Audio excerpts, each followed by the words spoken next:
Chers collègues élus municipaux, Madame la commissaire de police, Monsieur le responsable de la police municipale, Monsieur le commandant du service départemental d'incendie et de secours, chers jeunes gens du conseil municipal des enfants et des jeunes, chers membres de la chorale et agents municipaux, Mesdames et Messieurs, en vos grades et qualités, Mesdames, Messieurs. Nous sommes réunis aujourd'hui pour honorer la mémoire de celles et ceux qui ont donné leur vie pour la France, pour la paix et pour la liberté. C'est pour moi un honneur, depuis bientôt 6 ans, de conduire cette cérémonie du souvenir. Chaque année, ces moments de recueillement me touchent profondément, car ils nous unissent autour de notre histoire commune. Mais au-delà de l'hommage, j'y vois surtout une occasion précieuse de transmettre à notre jeunesse les valeurs de la République, la liberté, l'égalité, la fraternité, et aussi le courage, la solidarité et le respect. Puissions-nous, ensemble, continuer à les faire vivre avec conviction et espérance. Cette cérémonie est placée sous la présidence de M. François Garet, maire des Mureaux. Son déroulement respectera le protocole établi par les cérémonies officielles françaises. En premier lieu, nous hisserons nos drapeaux, puis nous ferons la remise d'une décoration. C'est un peu spécial aujourd'hui. Nous entendrons ensuite le message officiel de Madame Catherine Vautrin, ministre des Armées et des Anciens Combattants, ainsi que Madame Alice Ruffo, ministre déléguée auprès de la ministre des Armées et des Anciens Combattants. Puis nous déposerons des gerbes avant l'hommage aux morts. Ensuite, nous écouterons les allocutions. Nous entendrons Amazing Grace en l'honneur de nos alliés anglais et états-uniens, puis le chant des partisans en l'honneur de ceux qui ont résisté et donné leur vie de leur plein gré. Enfin, après le remerciement aux emblèmes, nous irons partager le verre de l'amitié dans le hall de la mairie.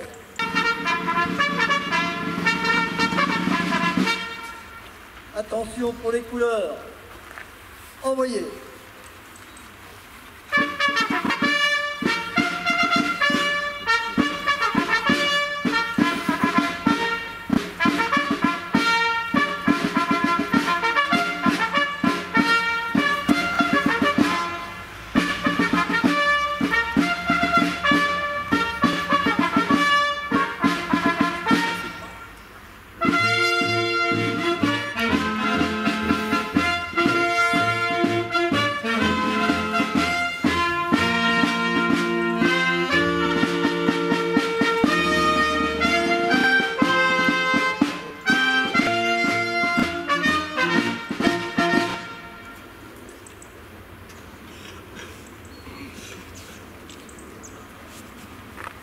Aujourd'hui, nous avons le plaisir de remettre à M. José Simon, habitant les Mureaux, engagé volontaire parachutiste, titulaire de la médaille de la Défense nationale et de la médaille d'outre-mer. Il vient de recevoir la Croix du combattant pour sa participation remarquable aux nombreuses opérations extérieures de l'armée française entre 1982 et 1992. Les distinctions va lui être remettre par M. François Garet, maire des Mureaux. Ouvrez le banc.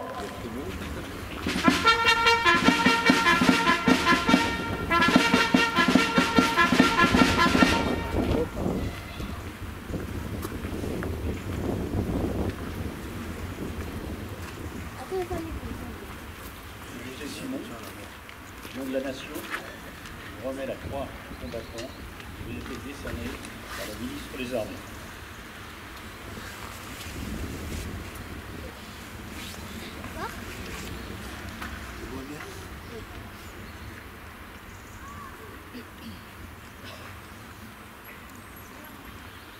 Fermez le banc.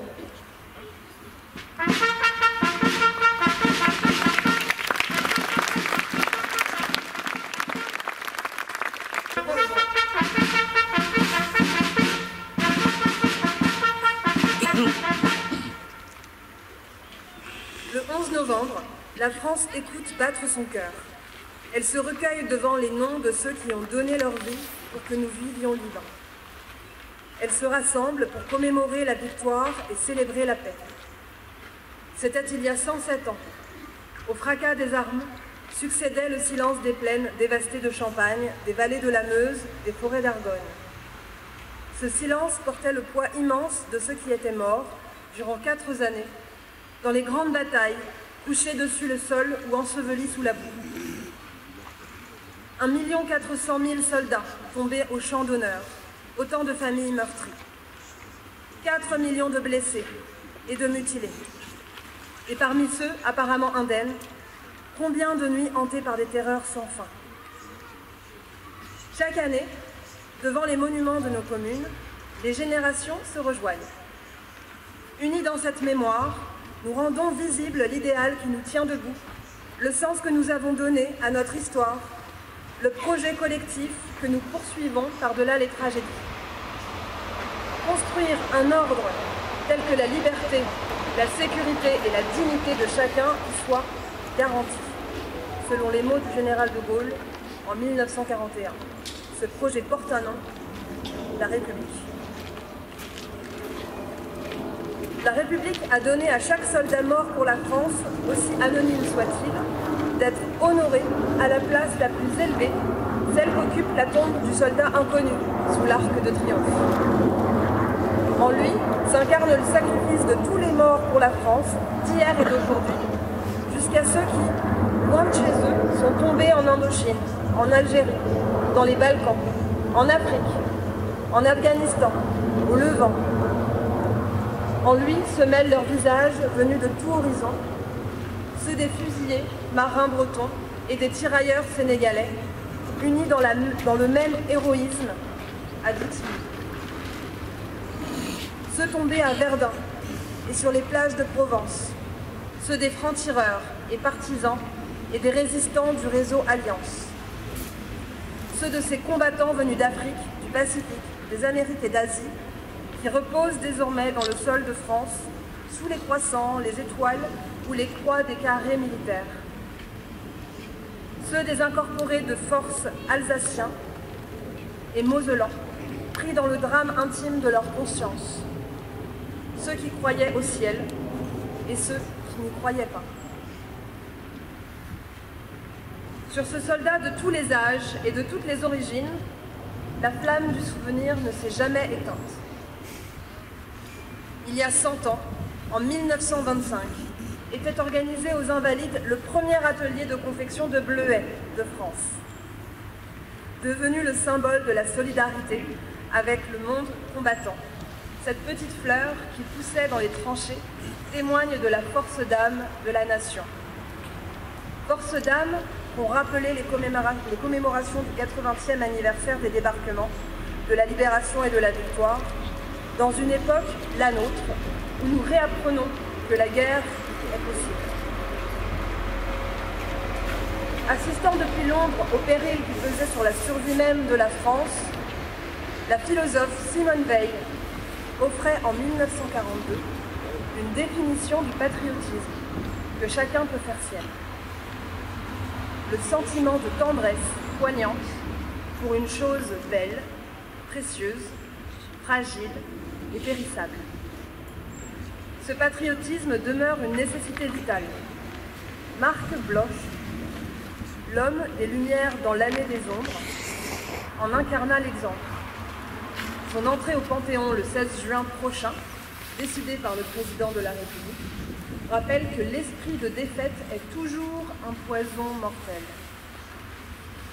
La flamme qui l'animait fut une invincible espérance, l'espérance de ceux qui ont décidé d'être forts pour protéger ce qui est juste.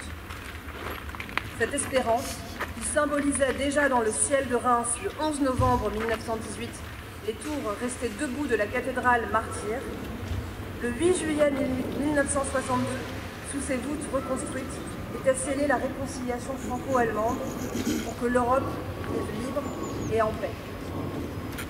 Car là sera toujours l'espérance de la France, fidèle au sacrifice de ses anciens, à ses valeurs et à ses promesses, consciente de sa vocation universelle au service de la paix. Vive la République et vive la France. Arbon Georges, Beaucheron Fernand, Bertrand Aldebert, Bertrand Mathieu, Benoît Cochon Victor, Poitvin